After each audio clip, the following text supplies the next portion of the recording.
సర్కారీ బ్యాంకు ఉద్యోగులు మరోసారి సమ్మె బాట పడుతున్నారు. ఇవాళ విధులకు దూరంగా ఉంటున్నారు.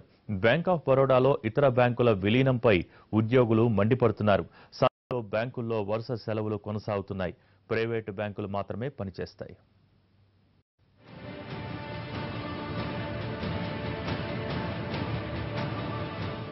గత శుక్రవారమే సమ్మెకు దిగిన ప్రభుత్వ బ్యాంకు ఉద్యోగులు ఇవాళ మళ్లీ సమ్మెబాట పట్టారు. ఇప్పటికే వరుస సెలవులు వచ్చాయనుకుంటే ఇవాళ కూడా మళ్లీ బ్యాంకులు పనిచేయటం లేదు. బ్యాంక్ ఆఫ్ బరోడాలో విజయ బ్యాంక్, దేనా బ్యాంకుల విలీన ప్రక్రియను వ్యతిరేకిస్తూ బ్యాంకు ఉద్యోగ సంఘాలు సమ్మెకు దిగాయి.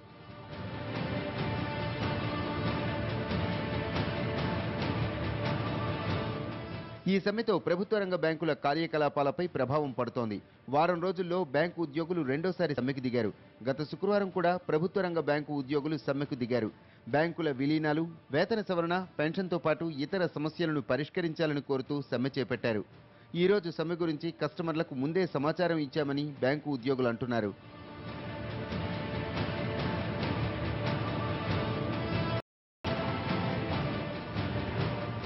కార్మిక శాఖ అదనపు కమిషనర్తో all India bank employees association ప్రధాన కార్యదర్శి సిహెచ్ వెంకటాచలం చర్చలు జరిపినా ప్రభుత్వం నుంచి ఎలాంటి హామీ లభించలేదు. దీంతో సమ్మెకు దిగారు ఉద్యోగులు.